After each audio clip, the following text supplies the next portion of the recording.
We are back, and we are joined now by Jael Holzman, senior reporter at HeatMap, whose piece on this topic is entitled "The Growing Push to Ban Renewable Energy in Oklahoma." Jael, thanks so much for coming on the show today. It's a pleasure. Thanks for having me on.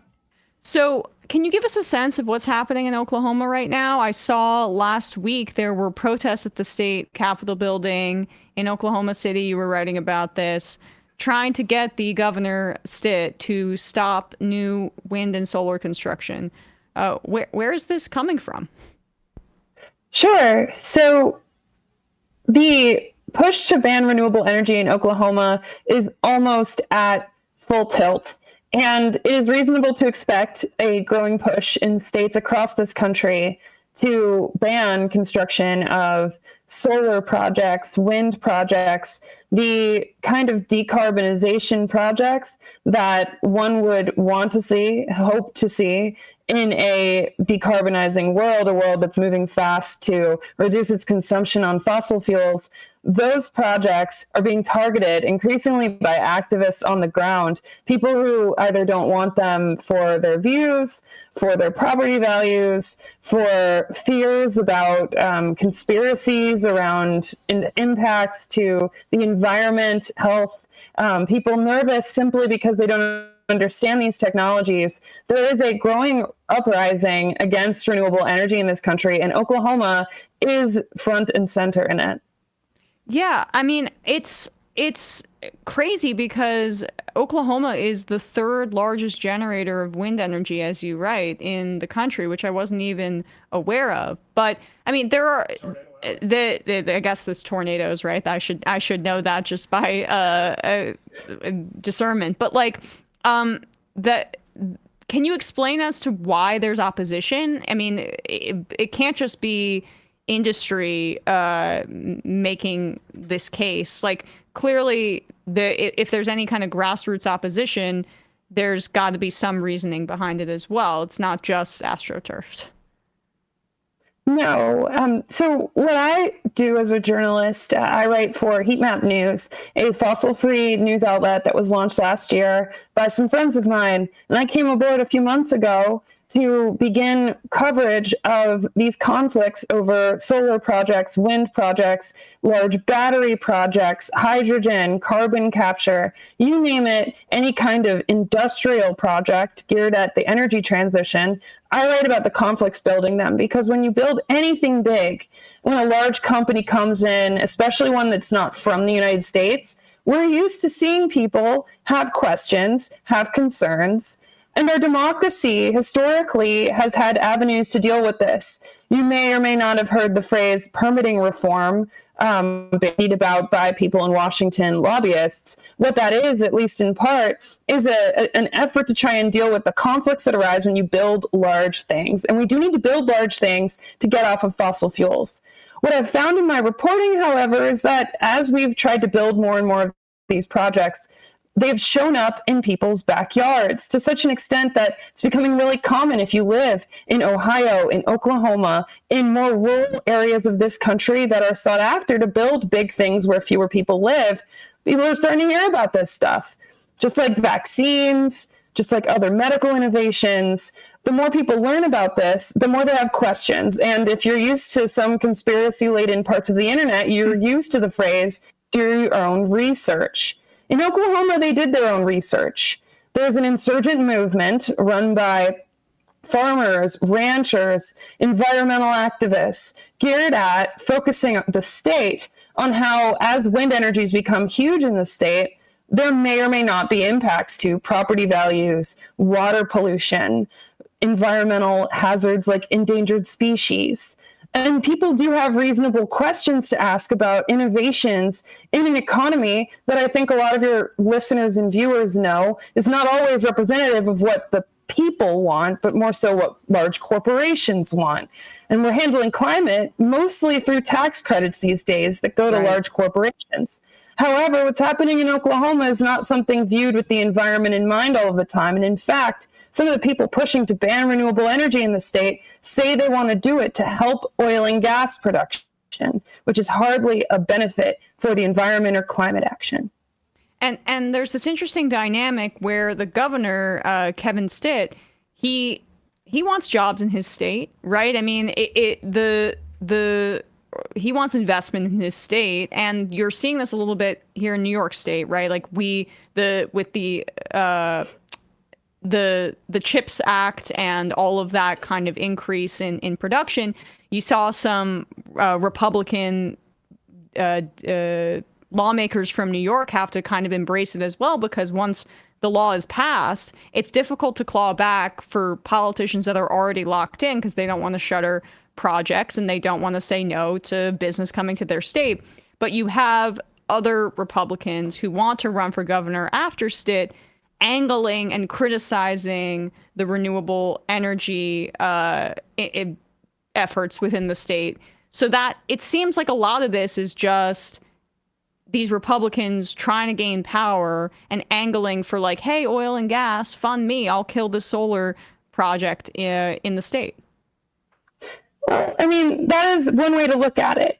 It is also possible to look at this as a growth of a sort of what's been dubbed, at least in part, as a green MAGA movement. This insurgent activist bend that combines the cautious parts of environmentalism with the culturally reactive parts of social conservatism. It can be best explained through the rise in popularity of Robert F. Kennedy Jr., a figure who used to be a Democrat and is now siding with our incoming president, despite him having many beliefs that he disagrees with, and even forcing him to sit with fast food on camera. I would hazard to say that this is an organic movement in of itself. I mean, anytime you look at any rise of any movement, you're going to find hints and dashes of ties to different interests that have a benefit, economic benefit, a profit motive involved. But some of this is populist, right? I mean, when we're handling our fight to deal with climate action with largely tax credits for large corporations, you are going to have people who feel like they're not getting anything out of it. Too often I hear when I talk to communities who are the backyards for solar projects, wind projects, I hear concern about how little tax revenue is going to come. I hear concerns about how few jobs are going to come. And I personally worry as somebody who covers the fights over these projects amidst a cascading number of climate-fueled hazards, that there's a disconnect and that, in fact, misinformation on the internet and a siloing in different portals online is making it so different conversations happen at different times and no one's talking to one another about how to come together and create a cheaper energy system that doesn't hurt poor people and also deals with climate change. Yeah, I think you're hitting on something too. The tax credit model for climate change mitigation, it just doesn't necessarily, I think, create the level of public trust that would beat back some of the conspiracism that you described. Can you explain to our audience how these tax credits work and how they are being implemented under federal law, and why that may exacerbate some gaps in understanding? Sure. So the Inflation Reduction Act, the nation's first climate law, came into effect a few years ago under President Biden. And what it originally started as was a different law entirely. You may or may not remember the Build Back Better Act, this big package of social safety net programs. There was also an effort there to try and create more sticks, more penalties on people who pollute, whether they're producers of steel and aluminum and cement, or automakers. There was really an attempt, and there still are people who are trying to attempt to create forms of carbon taxes or border adjustment mechanisms to penalize people who produce lots of carbon dioxide emissions. The issue that we face right now is the only kind of climate policy that can become law in our Congress today, even when Democrats control both houses of our Congress, is corporate-friendly tax policy.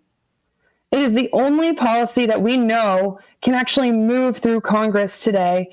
And that may benefit in the short term people who want to build energy generation that does not consume fossil fuels. But because it doesn't penalize the companies who emit carbon, it doesn't create the system that experts say locks in the need for those credits. And that's how you wind up with situations like, I mean, just in my newsletter alone, I cover solar and wind projects that are quietly dropping off across this country, left and right, situations where companies are not putting out press releases, but instead are filing in court or telling lawmakers without putting out an announcement that they're actually canceling a project or two ahead of the start of the Trump administration.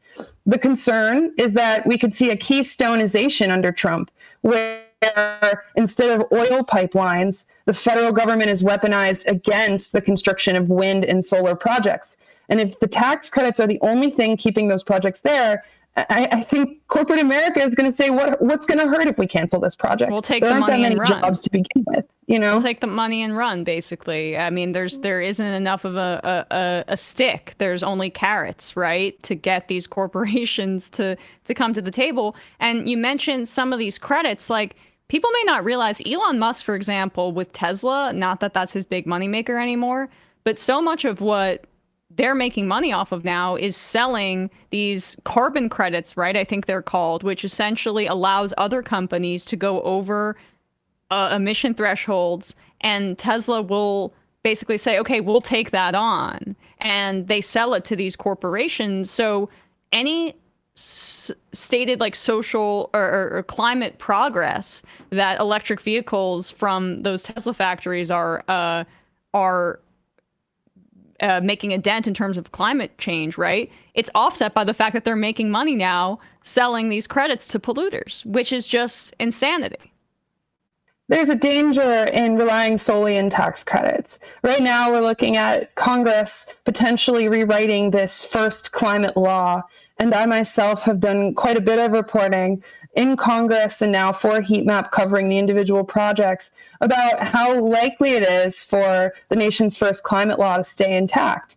And it is true that there's a potential for the companies that benefit from these very large tax credits for building solar and wind facilities and for consuming this electricity and for producing electric vehicles or the parts that go into them. There is a world in which those large companies lean on the more business-friendly members of Congress and successfully keep the biggest corporate tax breaks in there. But the experts that I talk to say it's exceedingly likely that, at a very minimum, all of the parts of the first climate law that benefited the most marginalized in society, money that goes towards environmental justice, money that goes towards heat pumps that are affordable for people to own, money that goes towards people, actually ordinary consumers buying electric vehicles, those are the things most likely to get cut. And there's a risk that the first climate law at the end of this next Congress isn't even really a climate law, just large tax breaks for data companies and tech companies, which is certainly not ideal. That's definitely a take the money and run situation unless something goes a different way. And there does seem to, at the very least, be a desire or like an understanding from those on the right that they need to at least make gains in the electric vehicle sector. I mean, I'm really putting the bar quite low. But this is my way to transition into, you wrote about Trump's Greenland obsession, because Greenland has all those rare earth minerals that are necessary for those electric vehicle battery manufacturing. Can you speak a little bit about that, and that being kind of another frontier of extraction for capitalists and people like the Republicans in this country?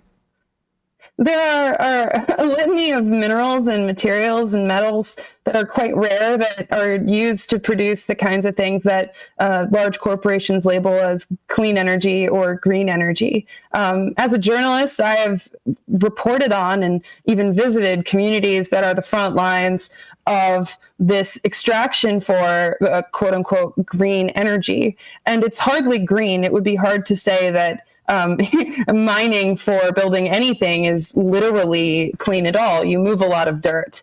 You need stuff like cobalt and nickel and lithium to produce batteries for electric vehicles and to create the giant storage facilities that hopefully we can use to keep cleaner electricity intact and still usable, even at times where a solar project can't produce electricity, right?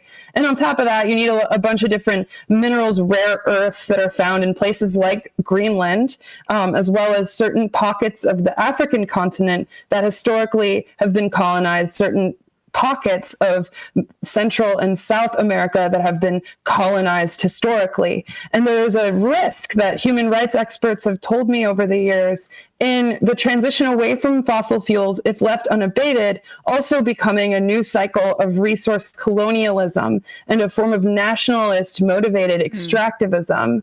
The Greenland obsession may not be entirely about minerals. There are other theories that float about online, but it's important to say that at the outset that if Greenland holds all these minerals, the people who are native to that region and who live there now also have a vested interest in determining what happens to those materials. And they have themselves, through their own democratic process, at their own ballot boxes, regularly sided with politicians who do not support more mining on the island of Greenland. So if the US were to somehow intercede and try to take it over under the auspices of rare earth minerals, that would certainly not be a net benefit for the history of a just transition. Maybe we'll get more resources at a cheaper buck, or we won't need China as much, but it certainly wouldn't be a just energy transition if that's what folks in the climate movement would like to see. I mean, is that the fear of just an eco-fascism? I know that term can mean things in ways that are, I don't know, good faith, or sometimes are deployed in ways that are bad faith, but that's what that frontier could look like, right? There's a danger in using the term eco-fascism. I have myself studied this matter as a journalist. Defining eco-fascism to many people is a hard nut to crack. What can be said about the circumstances we find ourselves in today with respect to how the Trump administration is going to handle the climate is it's still important to center the likelihood of climate denialism and the impact on science that we could see. The threat of our nation's smartest minds in climate forecasting and in weather, even having to leave the government because they won't do what politicians say, is a danger for the U.S.'s respectability across the world. And the salience of our science. We have been pioneers globally in climate science, and a damage to that in and of itself, even if it includes resource extraction for an energy transition, is a loss for the climate and for the ecology, which is so impacted by the climate.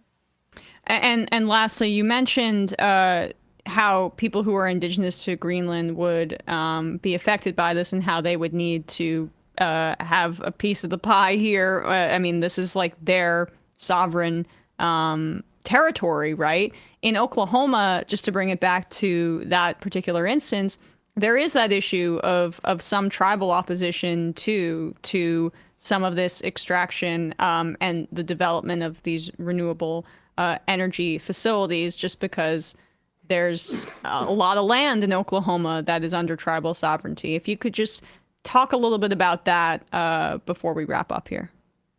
Absolutely.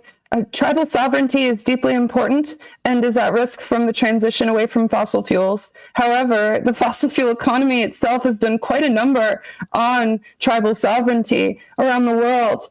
It's important to note that in this pocket of the United States, tribal rights and the fossil fuel economy have gone quite hand in hand. In Oklahoma, for example, recently a judge ruled that an entire utility scale wind farm would have to be taken down in response to an inability to get consent from the Osage Nation It's important to note that the Osage Nation has a whole film about it, directed by Martin Scorsese, about how it itself became wealthy on the backs of the oil and gas boom in the U.S. over these past centuries. It is important to respect tribal sovereignty and to respect the will of peoples who have been driven off their ancestral lands. It is also important to recognize that anytime we don't build a wind farm and instead continue to use fossil fuel at the pace that we are today, it is not good for everyone, including people who live on lands that they would like to be unabated. Jael Holzman, senior reporter at HeatMap. You can read the piece on this topic and others, including one that just came out about Trump's obsession with those windmills in HeatMap. Thanks so much for your time today. Really appreciate it. Thank you for having me on. Hey, folks, don't forget to hit the subscribe button and check out our daily show. We do it every day at 12 p.m. Eastern for about 2.5 hours. We even take phone calls. You should check that out.